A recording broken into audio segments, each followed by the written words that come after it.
Voilà, je vous rappelle donc la dernière création de la Oulala Compagnie, Lazare, du 26 au 28 mai prochain au Théâtre de l'Écluse, rue des Acacias, au Mans. Le cinéma avec vous, Emmanuel. Oui, vous Julien. avez vu 2 films, Oui. Maloute et Nice Guys. On commence par Maloute. Ouais, on commence par Maloute. On va à Cannes, en fait, puisque voilà, Maloute, c'est à Cannes, Nice Guys, c'est à Cannes.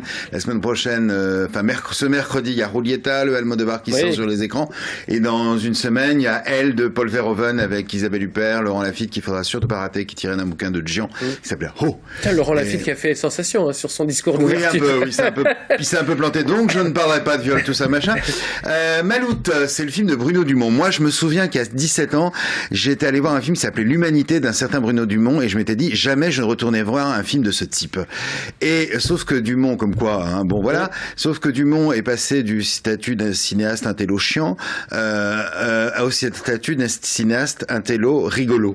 En fait, depuis Petit Quinquin, il est barré dans un espèce de délire, non seulement plus que comique, on est vraiment on est dans la farce, on est dans l'absurde, voilà, tout à fait, tout en gardant, et c'est ça qui est intéressant chez Dumont, tout en gardant ces mêmes obsessions sur la lutte des classes, etc. Et en fait, donc, et toujours avec comme décor le Nord, magnifiquement filmé, qui est quasiment un personnage à part entière, puisque donc ça se passe sur la côte du Pas-de-Calais, entre, en gros, 2 familles, l'une de bourgeois dégénérés qui sont joués par des professionnels, puisque c'est Lucchini, Binoche et Bruni Tedeschi, entre autres, et en face une famille de marins-pêcheurs pas beaucoup plus évoluée, pas beaucoup plus équilibrée, voire dans un autre genre.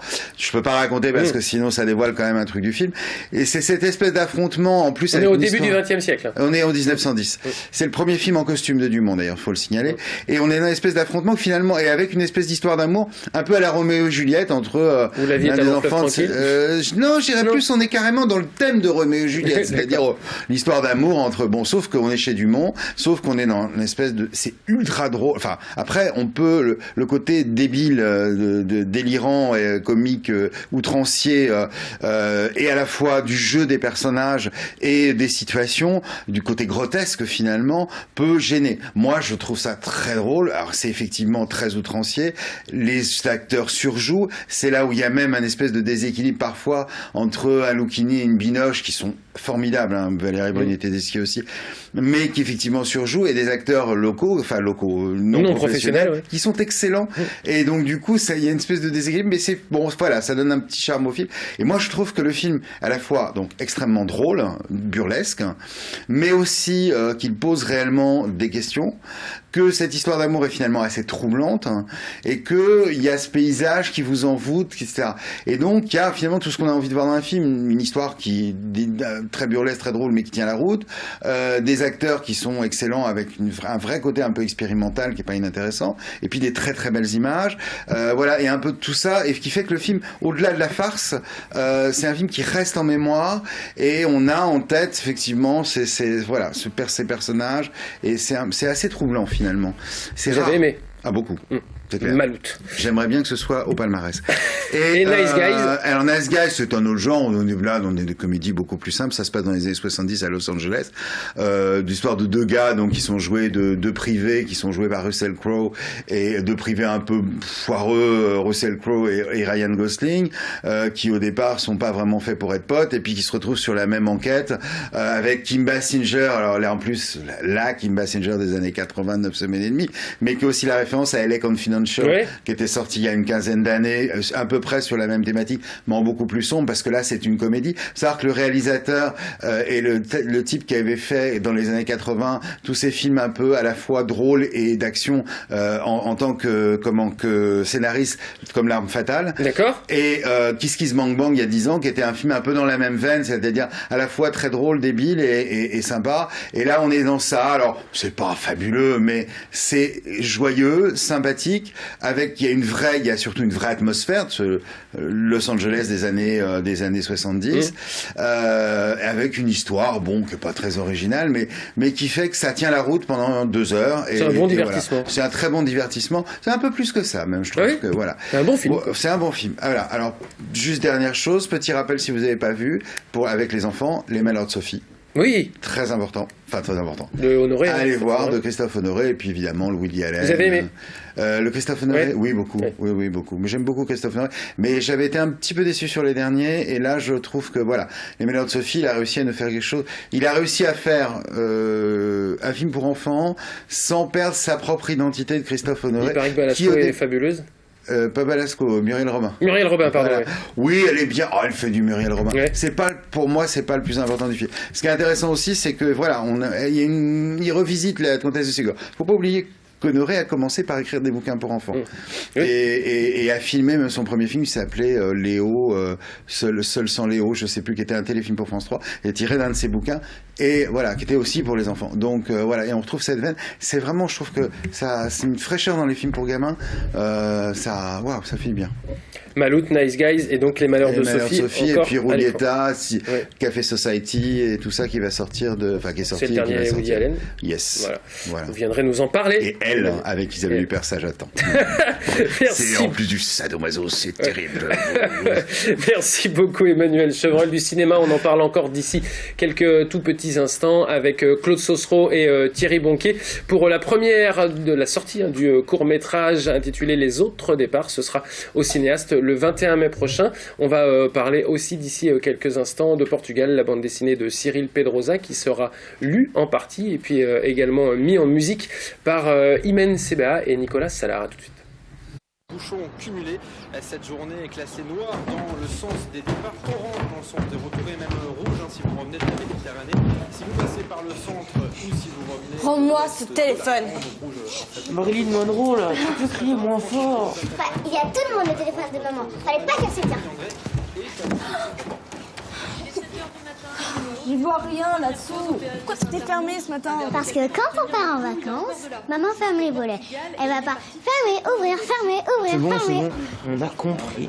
Gna, gna, gna. D'habitude, on n'a pas dormi à la maison. Dépêche-toi, on doit partir avant midi. Pour éviter tous les embrayages. C'est sûr que quand on se couche à 3h du matin, forcément le matin ça traîne. Hein. Donne à manger à Gratouille, il doit avoir faim. C'est pas mon hamster. C'est un cochon d'Inde.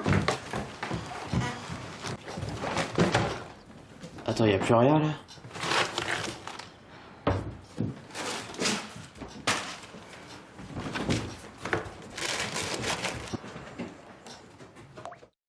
Voilà les premières minutes donc des Autres Départs qui sera diffusé au cinéma Les Cinéastes le 21 mai prochain, un court-métrage réalisé par Claude Saucereau. Bonsoir Claude. Bonsoir.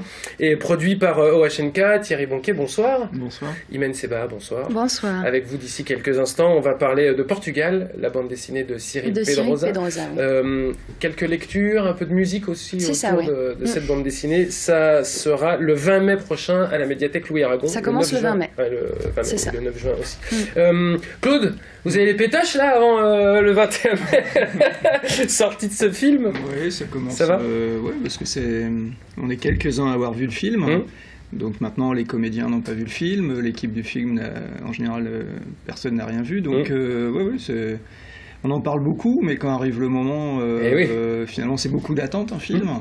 Mais oui, la première. Après, c'est un passage nécessaire. Ouais. Après, il ne nous appartient plus. Donc, voilà, à ce moment, ça va durer 13 minutes. Puis après, on verra dans les regards et dans les réactions. Déjà, si l'équipe du film, si les comédiens disent voilà, c'est un projet, on s'est engagé dans ce projet, voilà, ce sera une première satisfaction. Puis après, le film. Alors on va pas tout dévoiler, on voit qu'il y a une sorte de départ là dans une famille, une femme et puis ses 3 enfants qui décident de partir. On va s'arrêter là parce que j'ai vraiment pas envie de tout dévoiler. Ils partent en vacances, la suite du film vous pourrez aller la voir donc le 21 mai au cinéaste. Claude, ça avait été un financement avec Ulule, me semble-t-il, pour ce film. C'est peut-être la partie producteur avec vous, avec Thierry. Moi je suis allé voir Thierry pour trouver un producteur.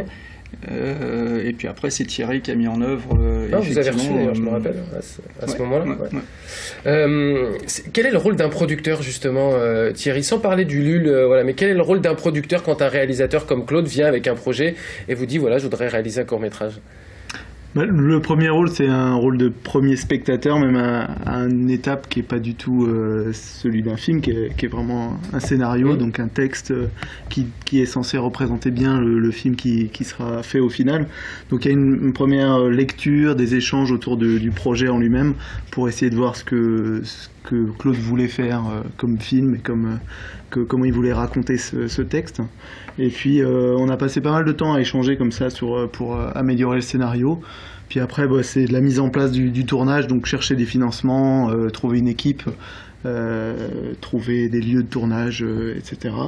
Et puis après il y a toute la post-production, là on est vraiment à la fin, et c'est vrai que c'est chouette de voir aboutir tout ce processus qu'on a suivi depuis le début. Donc, il y a un vrai rôle d'accompagnement, parce que souvent on dit le producteur c'est celui qui trouve l'argent, grosso modo, mais il n'y a pas que ça, il y a évidemment la lecture du scénario, peut-être des échanges aussi éditoriaux, j'ai envie de dire.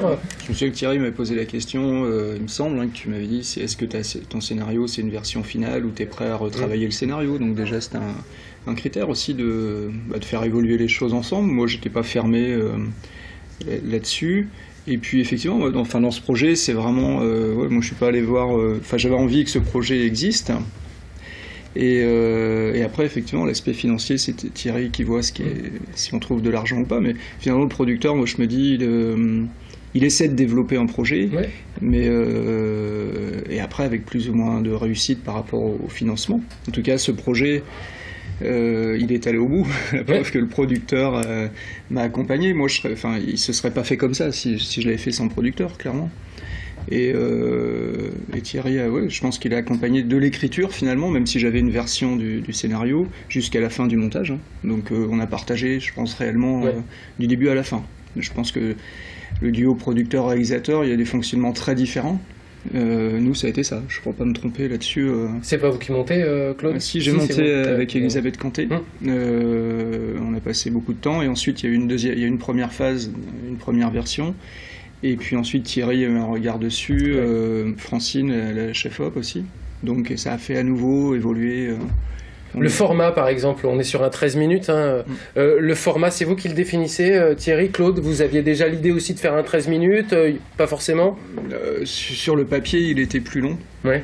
Mais le montage est une réécriture. Ouais. Donc c'est une réécriture de couper des scènes, de les accélérer un peu quand c'est nécessaire, peut-être faire durer d'autres moments finalement. Donc moi, ça me pose aucun problème. Dans la version papier, il était plutôt sur 17-18 minutes. Ouais. Et on arrive à 12 minutes 30 même exactement, avec le générique. Donc, mais voilà, ce qu'il faut, c'est arriver à accepter à un moment donné qu'on nous dise Claude serait bien peut-être d'en enlever un peu là, même si j'ai fait plusieurs films, on est quand même attaché à certaines choses, mais parfois on n'a pas l'objectivité de... C'est un peu le regard extérieur aussi, c'est important, le producteur. OHNK, Thierry, vous réalisez, vous produisez, vous me dites si je me trompe, mais essentiellement des formats courts, des programmes courts. Je pense à Sciences Po, ce que vous pouvez faire avec eux. Vous avez aussi produit pour France 3 sur comment ça s'appelait ? Ça recrute, voilà, sur les différents métiers. On a eu aussi sur les techniques du cinéma, ou sur le cinéma en règle générale. Le court métrage, c'était nouveau pour OHNK ou pas ? Alors on en a fait au tout début, il y a 8 ans, on a fait un premier court métrage, et puis depuis on avait fait effectivement beaucoup de programmes courts, plutôt documentaires. Et ces derniers mois, on avait envie de retourner vers aussi un peu de fiction, redévelopper des projets. Et donc Claude est arrivé à ce moment-là avec ce projet, et on y allait. Donc ça, c'était il y a 1 an. Là, on en a produit un deuxième qu'on va tourner en juin, plutôt à Nantes. Là. D'accord. Et voilà, l'idée, c'est de trouver d'autres scénarios, de trouver d'autres idées, ce qui n'est pas forcément simple, parce qu'on ne frappe pas tous les jours à notre porte pour nous envoyer des scénarios. Donc voilà, l'idée, c'est d'essayer d'aller creuser un peu en festival, un peu partout, pour voir émerger des beaux projets à accompagner, parce que c'est vrai que passer 1 an sur un projet, on a plutôt intérêt à ce qu'il soit intéressant, et puis qui nous... Oui, pour vous, l'écriture aussi. Il y a 2 ans depuis la première rencontre. Je veux pas tout dévoiler, Claude, mais on va dire quand même, c'est presque un huis clos finalement, ce court-métrage. Moi, j'ai vu quelques films où on avait plutôt des paysages dans ce que vous faisiez. Claude, là c'était très... c'était une vraie volonté de votre part de peut-être vous mettre en danger aussi aussi sur une manière de filmer qui n'est pas forcément évidente dans un appartement. Oui, c'est vrai. Ouais. Mais c'est le sujet qui veut ça, c'était de filmer de l'intérieur ce que nous on peut percevoir à l'extérieur. Ouais. Qu'est-ce qu'on peut raconter alors? Parce que moi j'ai pas envie de dire des choses qui dénatureraient ou qui diraient aux gens voilà, on a tout raconté. Vous, comment vous présentez ce film? Le pitch, c'est vraiment une maman qui prépare ses enfants à partir en vacances, c'est début juillet, et les enfants se rendent compte progressivement que c'est peut-être pas vraiment un départ en vacances, mais voilà, en tout cas c'est une maman qui est assez secrète sur ce qui lui arrive et qui dit très peu de choses à ses enfants, donc ce film raconte 1 heure en gros de la vie de cette maman et de ses enfants. Avec plusieurs, on peut y découvrir, je vais pas dire plusieurs thèmes, mais il y a évidemment, quand on connaît la fin, parce que moi j'ai eu la chance de le voir, du coup, quand on connaît la fin, il y a ce départ en vacances, voilà, mais il y a aussi toutes les relations qui peut y avoir dans une famille monoparentale, j'ai envie de dire ça comme ça. Ouais. Enfin moi ce que j'ai beaucoup, il y a l'histoire en général, le fil conducteur. Mais l'idée, c'est de travailler les liens entre les enfants. Il y a un garçon, l'adolescent, qui est vraiment le grand frère de la famille. Et c'était aussi un peu montrer ces journées ou ces moments dans la vie où on change un peu de statut. Et lui, entre autres, symboliquement, c'est le passage à l'âge adulte, peut-être. Mais voilà, et donc comment le montrer, comment le raconter, voilà, c'est toutes ces petites choses-là, et puis des choix de se dire qui c'est quoi, comment on le dit, est-ce qu'on ne le dit pas, enfin voilà, c'est ça le film. C'est 4 comédiens, enfin un peu plus avec un des personnages à la fin, mais comédien professionnel, comédien amateur, Claude? Alors la maman et l'ami père est professionnelle. Par contre, les 2 adolescents et l'enfant sont des Sartois. Donc en fait la plus jeune, Nora, je l'avais repérée dans un film de Céline Q, dans un documentaire. Et les 2 adolescents, on a fait un casting au Mans. D'accord. Et on a eu beaucoup de réponses. Donc j'aime bien le label Sartois. Et je trouve que c'est bien de tourner en Sarthe, de travailler avec des Sartois. Et donc ma première idée, c'était de faire un casting au Mans pour les 2 ados. Et si je ne trouvais pas, je serais à l'appareil où évidemment on trouve.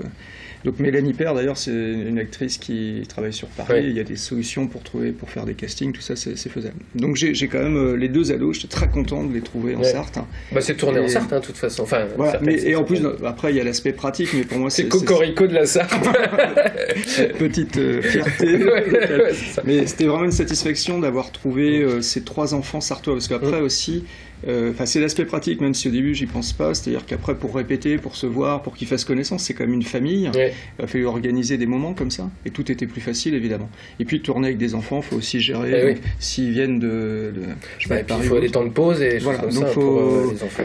Ça a facilité des choses dans la préparation. Dernière question, Thierry, ce film après la première, il est destiné DVD, il est destiné à aller dans des festivals. Déjà la première, c'est un grand moment pour ce film-là en particulier, parce qu'on l'a financé quasiment intégralement avec un crowdfunding, donc c'est vrai que les contributeurs seront là, et il y a une attente, et comme on a aussi joué le jeu de ce crowdfunding, c'est vrai que le moindre des choses, c'était d'organiser une belle projection et quelque chose d'intéressant pour leur présenter. Et ensuite, effectivement, il y aura des festivals, d'autres projections dans des cinémas en Pays de la Loire, mais surtout des festivals.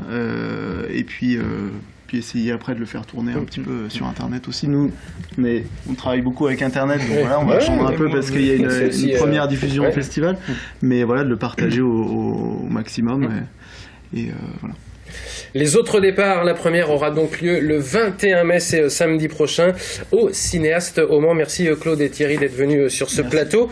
La bande dessinée maintenant avec vous, Imen. C'est la bande dessinée, mais c'est aussi pour la Nichienne Company la possibilité d'allier un peu de lecture, un peu de musique avec Nicolas qui est derrière vous, mais qui fait son timide, qui n'a pas voulu venir sur le plateau, qui vous accompagne. Qui fait son timide, parce qu'il n'est pas spécialement, mais c'est un exercice de venir parler des choses, parce qu'il y a 2 façons de les aborder, quoi. Il y a l'entrée dans la création, et puis s'y engager personnellement, et puis en parler, c'est différent.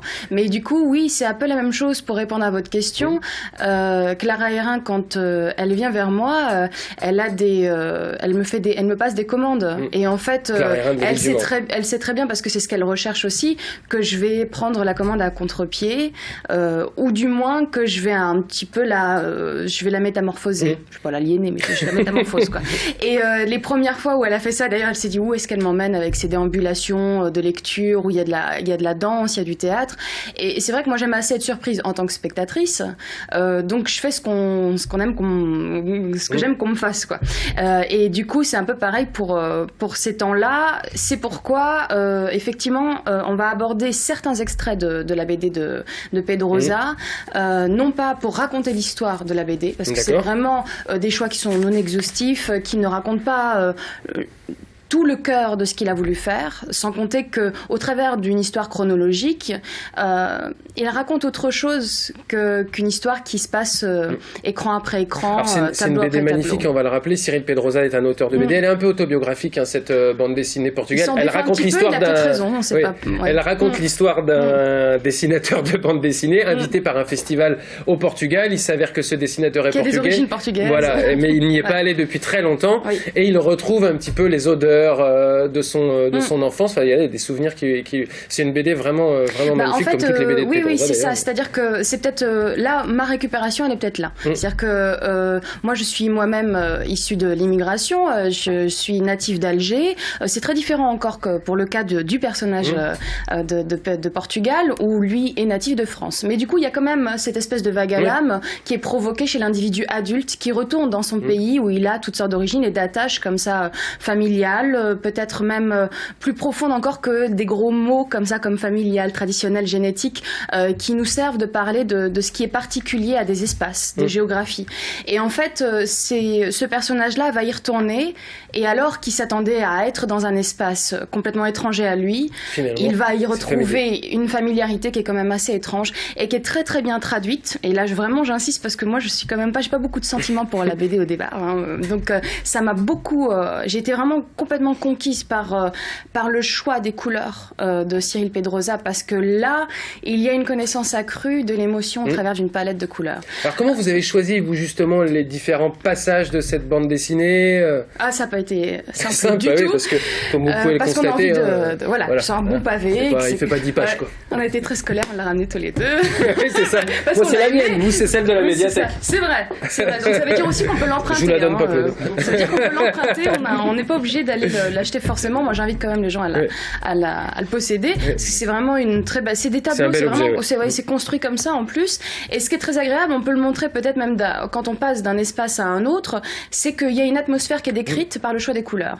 Et du coup, on est soit dans un cheminement mental ou émotionnel ou géographique, etc. Donc on est emmené dans l'espace que vit le personnage principal. Et c'est intelligemment fait. Donc c'est ça qui permet, pour ceux qui ne sont pas forcément de la BD, de s'y retrouver, pour ceux qui y sont, de découvrir quelque chose d'unique, de moderne. Et l'histoire elle-même est drôle, c'est-à-dire qu'on a un langage qui est très...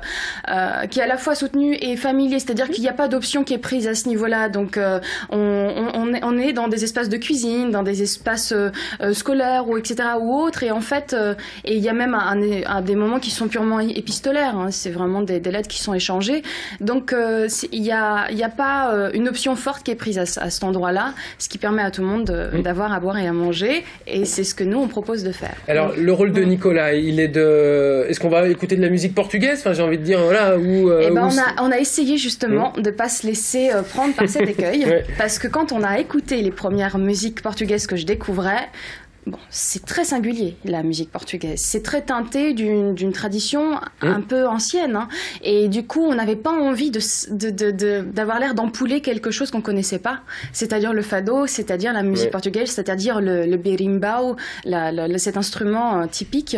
Et donc, on a voulu accompagner, à l'image de ce que fait la BD, puisque de toute façon on ne peut pas montrer la BD comme ça simultanément avec la lecture, donc on s'est dit tiens, on va l'accompagner d'une atmosphère, on va accompagner l'embouteillage, on va inventer l'embouteillage, et on va essayer que ce soit suffisamment discret pour que le spectateur ait le sentiment que ça vienne du texte et de l'histoire qui est racontée.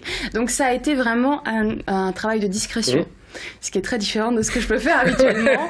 Donc c'était un exercice de style qui était agréable à essayer. Et qu'on pourra découvrir le 20 mai à la médiathèque. Jusqu'à quand, Imen ? Alors voilà, le 20 mai, c'est 18h30. exclusivement, c'est 18h30 à la médiathèque Louis Aragon dans le centre-ville. Et oui, là, ce sera pour découvrir Cyril Pedrosa. Et il sera présent ce jour-là pour des dédicaces, pour une rencontre, pour des questions éventuelles. Donc oui, c'est vachement bien. Et il connaît bien le nom, il vient à chaque fois. Mais... Apparemment, oui. Oui, c'est vrai. Il a l'air d'être bien accueilli aussi. Donc, chaque fois que les auteurs viennent chez Bulle, ils vendent beaucoup de bandes dessinées aussi. En plus. Oui, il y a ça. Non, mais il est venu pour les équinoxes il n'y a pas très longtemps. Et puis il y a cette richesse-là au Mans avec Bulle. Et le 9 juin, oui, ce sera donc des textes de Cyril Pedrosa et puis d'autres auteurs comme Peixota. Voilà, un peu plus classique. Ça, c'était pour la partie lecture et puis musique sur Pedrosa. Très rapidement, Imen, vous avez parlé des déambulations que vous faites avec d'autres de vos compères, me semble-t-il, qui repartiront au mois de juin. Au mois d'octobre, en réalité. C'est-à-dire qu'on commence à une réécriture à partir du mois de juin, juillet. Et ça, c'est important parce que, en fait, c'est vraiment un événement que je pensais pas qu'on me laisserait faire. C'est-à-dire que je me suis baladée dans les rues de la vieille ville pour aller avec Magali Bernard qui me dit, choisis un endroit pour le spectacle Je raconte, qui nécessite en fait une installation acoustique, etc. Et on passe devant le musée, un peu par hasard, elle me dit c'est dommage, il est vachement bien ce musée, il y a très peu de passages. Je dis mais moi je te fais un spectacle là-dedans. Je veux bien faire un spectacle là-dedans. Et en fait elle me dit ça paraît un peu fou mais pourquoi pas. Et on a rencontré la conservatrice de musée Carole Hirardo et puis d'autres accompagnateurs, d'autres acteurs de cet espace-là, et tout doucement c'est devenu possible d'imaginer une déambulation multidisciplinaire qui permettrait aux gens de se réconcilier avec ces espaces-là, les espaces des musées ou des médiathèques, mais c'est vrai qu'ils sont plutôt désertés en ce moment. En tout cas, je ne sais pas si c'est générationnel, mais en ce moment, c'est vrai que c'est déserté. Et du coup, quand on y va à la fois rapidement, et en même temps, on a suffisamment le temps et on est accompagné par une chorégraphie, par un temps théâtralisé, par un temps clownesque potentiellement, et par des performances vocales qui permettent non pas de téléphoner comme ça l'œuvre qui serait derrière en l'illustrant, mais en l'accompagnant sur le plan purement émotionnel. On aura l'occasion d'en reparler dans le bocal local. Donc le 20 mai, en tout cas, pour la lecture autour de Cyril Pedrosa. Le lendemain, 21 mai, la première des autres départs de Claude Sossereau, produit par OHNK. Merci à vous deux et à vous, Imen, d'être venu sur le plateau du bocal local. On est méga à la bourre, mais on va d'ici quelques instants accueillir Matt pour sa sélection comics.